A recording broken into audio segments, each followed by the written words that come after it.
एक ऐसा खतरनाक रिचुअल जो कई सारी काली शक्तियों को दूसरी दुनिया से इंसानी दुनिया में बुलाता था। लेकिन अगर इस रिचुअल में किसी भी इंसान को शामिल कर लिया गया या फिर आत्माओं को उनके अगेंस्ट भड़काया गया तो उस टारगेटेड इंसान का बहुत बुरा हाल हो जाता था। इस एडवेंचरस कहानी की शुरुआत होती है कनाडा के एक छोटे से टाउन को दिखाते हुए, जहाँ पर बहुत ही कम क्वांटिटी में लोग रहा करते थे। उन्हीं सारे लोगों में हमें लिया नाम की एक लड़की दिखाई जाती है जो कि हाई स्कूल स्टूडेंट थी। वो तो अपने दोस्तों के साथ हमेशा अपने डेली रूटीन फॉलो करती थी, लेकिन उसके लाइफ में कुछ ऐसी अनजान चीजें हो रही थी जिससे कि उसने अपना बिहेवियर एकदम कम्प्लीटली चेंज कर लिया था। पहले वो एकदम सीधी सादी लड़की रहती, लेकिन अब लिया को कई सारी डार्क और रिचुअल वाली चीजें करने का मन होता है। उसने तो अपना पूरा हुलिया ही चेंज कर लिया है और वो किसी कल्ट ग्रुप को फॉलो करती है जो बिल्कुल भी अच्छे नहीं है। अब लिया आखिरकार ये सारी चीजें क्यों कर रही थी ये थोड़ी देर में पता चल जाएगा। स्कूल में भी लिया उन्हीं सारे कल्ट ग्रुप के मेंबर्स जैसी पोशाक पहन कर आती। एक्चुअल बात तो हमें अब जाकर पता चल रही थी कि कुछ महीनों पहले लिया के फादर की मृत्यु हो गई थी। इससे लिया एकदम से डिस्टर्ब हो गई।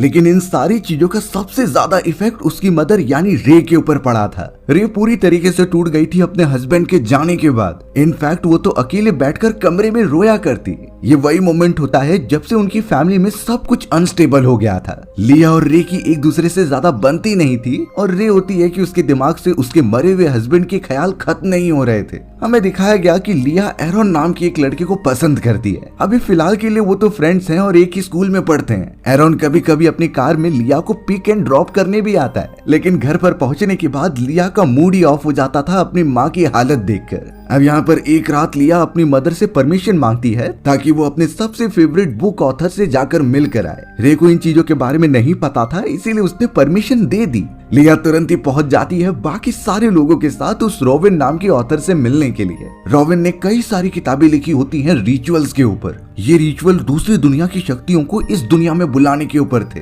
कई लोग इसे मजाक मानते थे, लेकिन लिया को इन चीजों के ऊपर पूरा भरोसा था। उसने ऑलमोस्ट इस ऑथर की सारी बुक्स पढ़ ली हैं, यानी उसे कई सारी रिचुअल के बारे में पता है। अब यही सारी चीजें एक्सप्लोर करते हुए लिया को काफी लेट हो गया था। एरॉन नाम का उसका वो फ्रेंड उसे ड्रॉप करने भी आता है। घर के पास पहुंचते ही दोनों के बीच में रोमांटिक सीन होने लगा था, लेकिन दोनों एकदम शाय थे, इसीलिए कुछ करते नहीं और अपने घर चले जाते हैं। लिया जब इतने लेट घर पहुंची तो उसकी मदर बहुत गुस्सा हो रही थी। दोनों के बीच में तो काफी डिस्कशन भी चालू हो गया और लिया कहती है कि वो बड़ी हो चुकी है, उसे अपनी जिंदगी के कंट्रोल्स खुद ही करने होंगे। लेकिन रे इसीलिए बहुत ज्यादा डरती थी कि उसके हस्बैंड की तरह उसकी बेटी भी उसे छोड़कर ना चले जाए। अब यहाँ एक दिन ऐसा आया कि रे पूरी तरीके से टूट गई थी और वो लिया से साफ कहती है कि ये पूरा घर उसके हस्बैंड की याद दिलाता है, इसीलिए वो चाहती है कि ये पूरा घर बेच दें और फॉरेस्ट में मौजूद एक घर है जिसे कि वो रेंट पर लेना चाहती है। इन चीजों से रे को बिल्कुल भी उसके हस्बैंड के ख्याल नहीं आएंगे। लेकिन प्रॉब्लम इस बात की थी कि उस दूसरे घर से लिया का स्कूल काफी दूर होता है, यानी वो स्कूल खत्म करने के बाद अपने फ्रेंड्स के साथ चिल नहीं कर पाएगी। उसे अपने फ्रेंड से दूर होना होगा। एक समय पर तो लिया ने इस प्लान को एकदम बेकार कहते हुए उसे एक्सेप्ट ही नहीं कर रही थी, लेकिन जब रे इंसिस्ट करने लगी और बहुत ज्यादा रिक्वेस्ट करती है,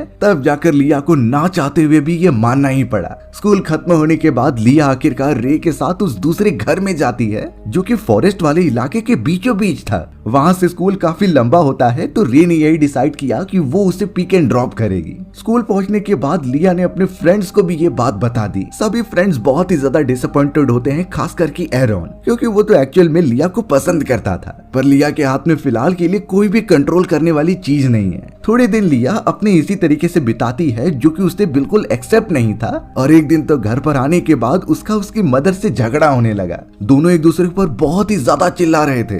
अब इन सारी चीजों की वजह से लिया इतना ज्यादा फ्रस्ट्रेट हो गई कि वो काफी गुस्सा करने लगती है। उसे अपनी मदर के अगेंस्ट कुछ तो करना था जिससे कि उसे पेन हो, इसीलिए अब लिया को जो रिचुअल पता थे वो उसे फॉलो करने लगी। उसने कई सारी अजीब चीजें निकाली जो रिचुअल का पार्ट होती हैं। यानी सबसे शॉकिंग बात यह है कि लिया एक खतरनाक शक्ति को यहाँ पर बुलाना चाहती है जो एक्चुअल में नेगेटिव एनर्जी है, और वो एनर्जी वर्क करेगी उसकी मदर रे के अगेंस्ट में। यानी एक तरीके से लिया अपनी मदर रे को सजा देना चाहती थी।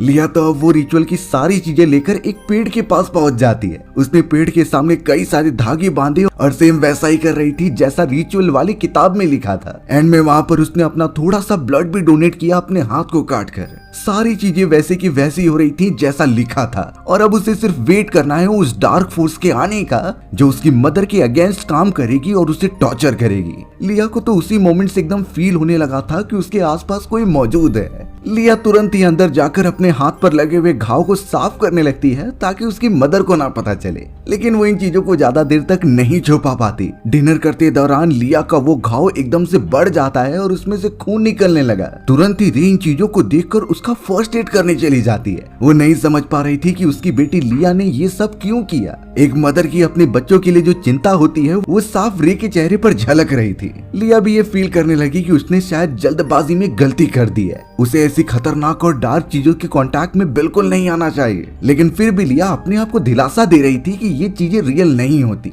भले उसने किताब में लिखी गई सारी चीजें फॉलो की हैं, लेकिन वो ये मान रही थी कि ये आत्माओं जैसी कोई भी चीज होती ही नहीं है। अब सुबह होने पर जब वो सोकर उठती है तो अचानक उसे फर्श पर कई सारी मिट्टी दिखाई दी। ऐसा लग रहा था कि बाहर वाले दरवाजे से कोई रात के समय अंदर आया है। लिया की मदर री फिलहाल के लिए अपने कमरे में अच्छी तरीके से सो रही होती है, इसीलिए वो उसे उठाती नहीं और सीधा फर्श पर पड़े हुए गंदगी को साफ करने लग जाती है। अब फिलहाल लिया अपनी मदर के साथ टाउन में मौजूद एक शॉप के अंदर चली गई घूमने के लिए। ये वो शॉप थे जहाँ पर रे कई सारे पार्ट टाइम जॉब्स ढूंढ रही होती है ताकि वो कुछ साइड इनकम कर सके। लिया भी जब उस एंटीक शॉप के अंदर जाकर देख रही थी तो उसे कई सारे लेबल्स दिखाई दे रहे थे जो ये डिक्टेट करते हैं कि कोई आ चुका है। अब ये कौन सी चीज थी और क्या इन चीजों का कनेक्शन उस डार्क रिचुअल से हो सकता है, यह आखिरकार थोड़ी देर में पता चल जाएगा। लिया तो अपनी मदर के साथ अब जल्द से जल्द वहाँ से निकल जाती है। वो दोनों कार में मौजूद थे और कई सारी बातें करते हैं। ऐसा लग रहा था कि लिया और उसकी मदर की बॉन्डिंग वापस से बनने लगी है,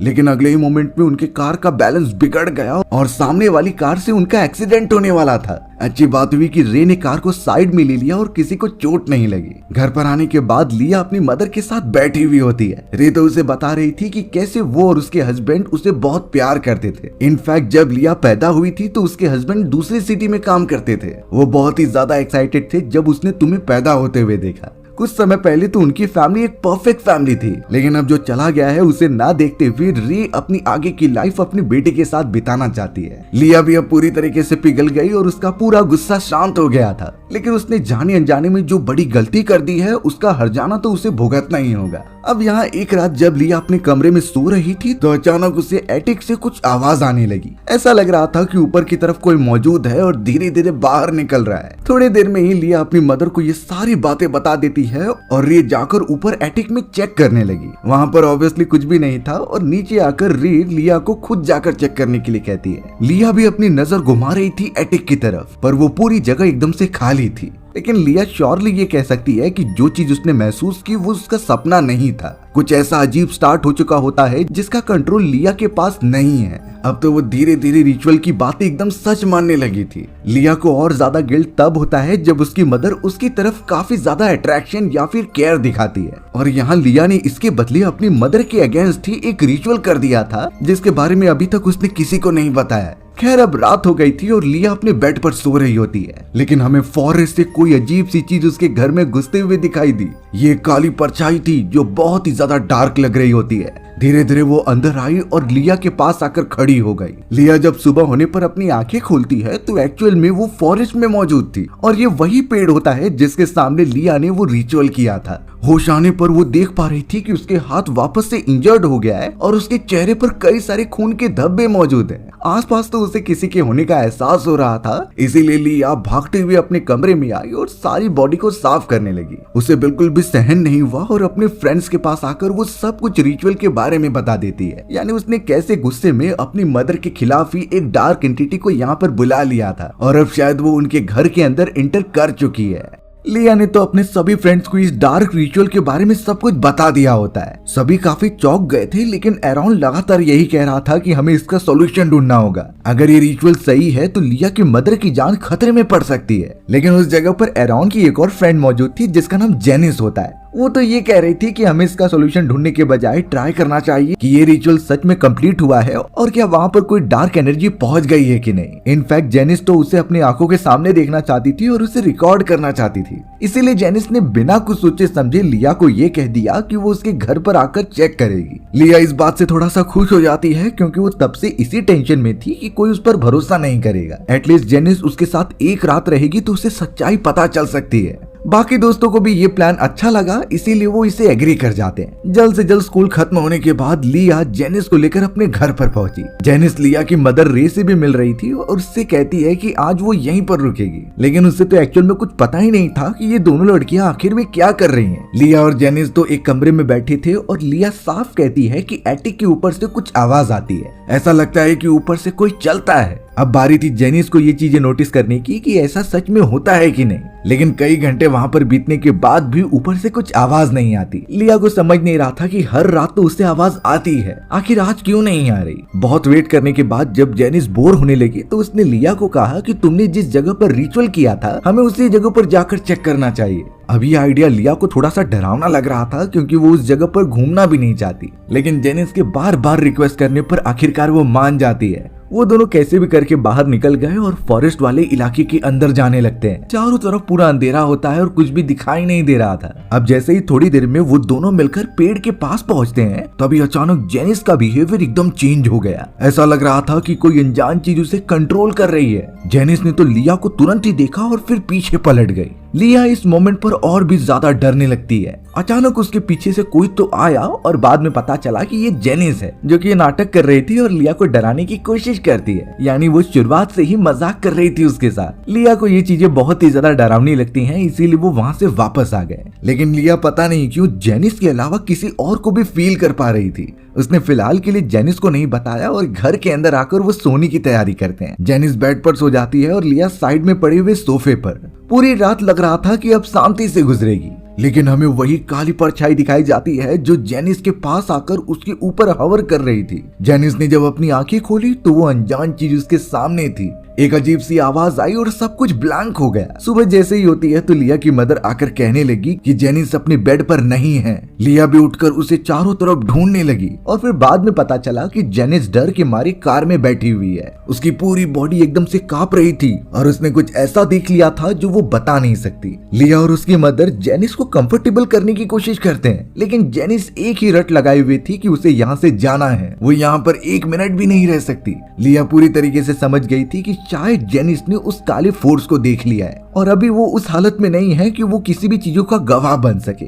जेनिस को जल्द से जल्द उसके घर पर भेज दिया जाता है। कुछ दिन इसी तरीके से बीतते चले गए और फिर लिया की मदर ने उसे बताया कि उसे जॉब मिल गई है, यानी वो कुछ दिन उसी जगह पर जॉब करेगी और पैसे जमा करेगी। यानी इसका मतलब साफ है कि अब से लिया को खुद स्कूल बस में जाना होगा स्कूल। उसकी मदर उसे पिक एंड ड्रॉप नहीं कर सकती। बेचारी लिया धीरे धीरे अकेली होती जा रही थी। लिया जब जेनिस की मदर से बात करती है तो उसे पता चला कि जेनिस उसी रात से अपने घर से बाहर नहीं निकली। वो तो जेनिस से बात भी करने की कोशिश करते हैं, लेकिन वो कुछ बोलती ही नहीं। लिया भी नहीं समझ पा रही थी कि आखिर वो अपने फ्रेंड की मदद कैसे करे, इसीलिए उसने तुरंत ही उन सारे रिचुअल बुक के राइटर यानी कि रोवेन को कांटेक्ट करने की कोशिश की। वो यही सोच रही थी कि जिसकी विधि के उसने फॉलो किया है वही उसे सोल्यूशन दे सकता है। जल्द से जल्द उसने रोवेन का ईमेल आईडी फाइंड आउट किया और उसे मैसेज कर दिया। कुछ ही समय में रोवेन का रिप्लाई भी आ जाता है। उसने उसकी मदद करने के लिए हाँ कर दी थी। यहाँ लिया जब स्कूल के अंदर आती है तो उससे एरॉन मिल रहा था। एरॉन उसके बारे में बहुत फिक्र कर रहा होता है और उसने जेनिस से भी कांटेक्ट करने की कोशिश की, लेकिन जेनिस कुछ कहना ही नहीं चाहती। पता नहीं उसके साथ उस रात क्या हुआ जब वो तुम्हारे घर पर गई थी। बेचारी लिया के पास भी इसका कुछ जवाब नहीं होता। वो तो पूरी बेबस लग रही थी इस खतरनाक रिचुअल के सामने।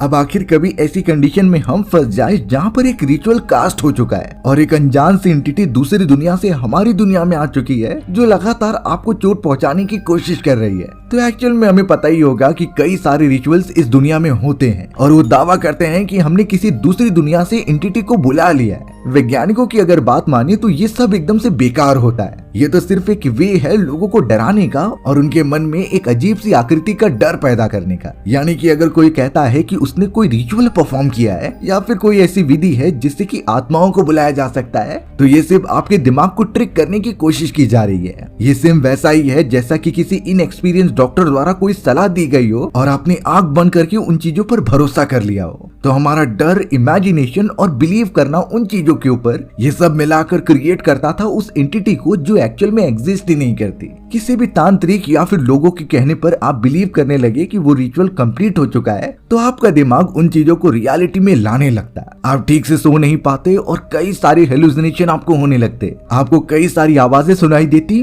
और लगता कि सब कुछ रियल में हो रहा है। तो सिंपल बात है कि ऐसी चीजों से बाहर निकलने के लिए हमें प्रॉपर नींद लेनी होगी। अपनी ये प्रॉब्लम किसी से छुपा कर मत रखिए। अपने फैमिली मेंबर्स, फ्रेंड, जिससे हो सके उससे शेयर कीजिए। दिमाग को ऐसा समझाइए कि ये सब बुरा सपना है और जल्दी टल जाएगा। खैर, अगर यहाँ बताई गई सारी चीजें लिया अप्लाई कर देती तो शायद वो बच जाती, लेकिन अगले ही दिन उसे वीडियो कॉल आता है वही ऑथर का जिसका नाम रॉबिन होता है और लिया ने अपने केस के बारे में उसे सब बता ही दिया था। रॉबिन लिया की बातों को मानकर उसे इंस्ट्रक्शन देने लगा। रॉबिन ने तो लिया से कहा कि जिस आत्मा को तुमने यहाँ पर बुलाया है, ये सारे रिचुअल करके अपने मदर के अगेंस्ट, उसका नाम पे वेकेट है। वो बहुत ही ज्यादा शक्तिशाली है और एक बार बुलाए जाने पर जल्दी वापस नहीं जाती। रॉबिन ने तो लिया को पहले ही कह दी होती है कि तुमने ये करके गलती कर दी। यानी अब वो स्पिरिट धीरे धीरे ताकतवर होगी इस दुनिया में आकर और सबसे पहले वो उस इंसान को खत्म करेगी जिसके अगेंस्ट उसे यहाँ पर बुलाया गया है। यानी लिया ने अपनी मदर को टॉर्चर करने के लिए बुलाया था, लेकिन अब वो स्पिरिट उसकी मदर की जान लेगी।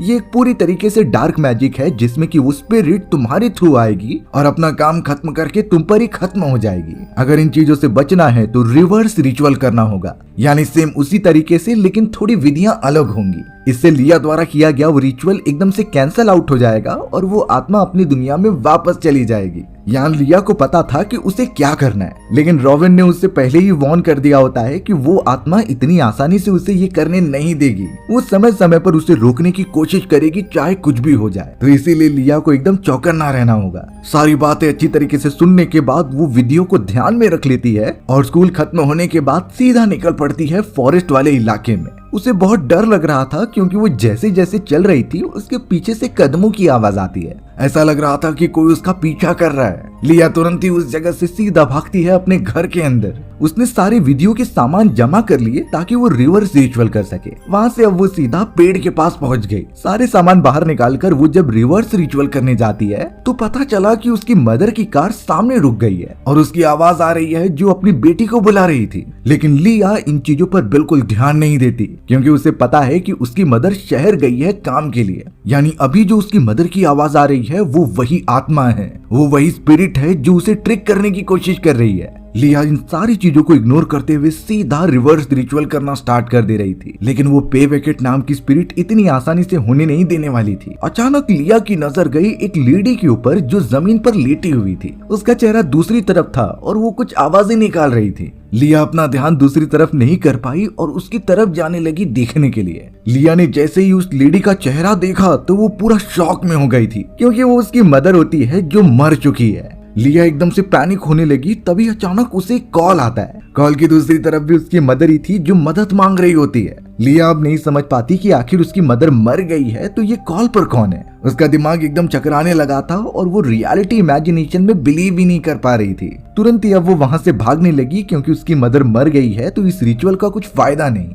उसने पैनिकिंग मोड में तुरंत ही पुलिस ऑफिसर्स को कॉल लगा दिया, लेकिन वो अपनी लोकेशन एग्जैक्ट बता नहीं पाती। उसके बाद उसने एरन को कॉल कर दिया और उसके घर पर आने के लिए कहा। लिया को फिलहाल के लिए कोई और नहीं सोचता तो वो अपने घर पर ही जाने का डिसाइड करती है। लिया की मदर जो जमीन पर पड़ी हुई थी, हमें उसकी डेड बॉडी हिलते हुए दिखाई दी। उसकी आंखें धीरे धीरे खुलती हैं और हमें ये पता चलता है कि ये उसकी मदर तो बिल्कुल भी नहीं है, उसे कोई तो कंट्रोल कर रहा था। लिया जब कैसे भी घर पर पहुंची तो उसे खिड़की से अपनी मदर की परछाई दिखाई दी। वो लगातार लिया को देखती जा रही थी और अपनी तरफ बुलाती है। लिया अब ये समझ गई कि ये सारी चीजें वो स्पिरिट ही करा रही है, यानी यहाँ से वो कहीं भी भाग जाए वो उसे छोड़ेगी नहीं। यानी लिया आखिरकार घर के अंदर चली जाती है अपनी मदर के पास। उसकी मदर तो ऑलमोस्ट पूरी तरीके से पॉसेस होकर उससे बात कर रही थी।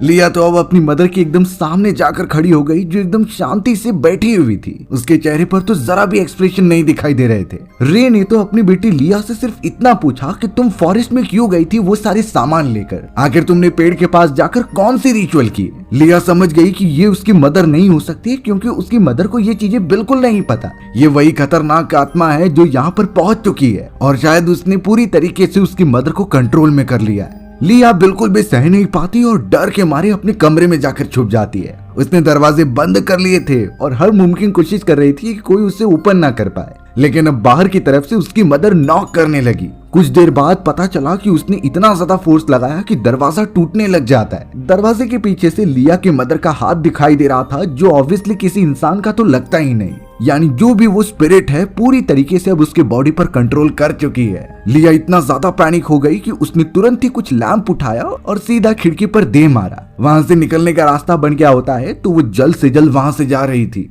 लेकिन जाते हुए उसने अपनी मदर का चेहरा देखा। वो उसकी मदर बिल्कुल भी नहीं थी, बल्कि वो तो पूरा स्पिरिट होती है जो अपने एग्जैक्ट रूप में आ चुकी थी। वो अपने पैर एकदम उल्टे करके चल रही होती है, जैसे मानो कोई मॉन्स्टर ही आ गया हो। लिया जैसे तैसे नीचे उतरती है और वहां से भागने लग जाती है। वो अजीब सी खतरनाक स्पिरिट उसकी मदर के बॉडी पर कब्जा करके सीधा उसके पीछे आ रही थी। इतना खतरनाक सीन तो कोई भी देखकर डर जाएगा। लिया जैसे तैसे अपने आप को संभालती है और अपने घर के पीछे वाले रास्ते पर आकर छुप जाती है। उसे नहीं समझ रहा था कि वो कैसे बचे, इसीलिए जो रास्ता उसे दिखाई दिया वो उसके ऊपर चढ़ गई और एटिक में जाकर छुप गई। कई देर तक वो उसी जगह पर मौजूद थी और यही प्रे कर रही होती है कि स्पिरिट उसके सामने ना आए। लेकिन अचानक पता चला कि सीढ़ियों पर से कोई चढ़ते हुए ऊपर आ रहा है। लिया तो एकदम से प्रे करने लगी थी और कई सारी चैंटिंग करती है जो गॉड से रिलेटेड थी, लेकिन उसे क्या पता कि अब ये चीजें काम में नहीं आने वाली। अचानक पता चला कि एटिक में उसकी मदर आ चुकी है। लिया की मदर उसे शांत करा रही थी कि वो किसी भी तरीके से पैनिक ना हो, वो उसे अच्छी जगह पर लेकर जाएगी। पर लिया, जिसने चाकू ले रखा था और एक कोने में छुपकर अपनी प्रोटेक्शन कर रही थी, वो इन चीजों में बिल्कुल नहीं समझ पाती कि रियलिटी क्या है और फिर इमेजिनेशन क्या है। उसके दिमाग में सिर्फ इतना चल रहा था कि उसकी मदर मर चुकी है और जो अभी उसके सामने है वो असली नहीं बल्कि वो स्पिरिट है। लिया की मदर फिलहाल के लिए उससे अच्छी तरीके से बात करती है और लिया से चाकू लेकर उसे नीचे लेकर आ जाती है।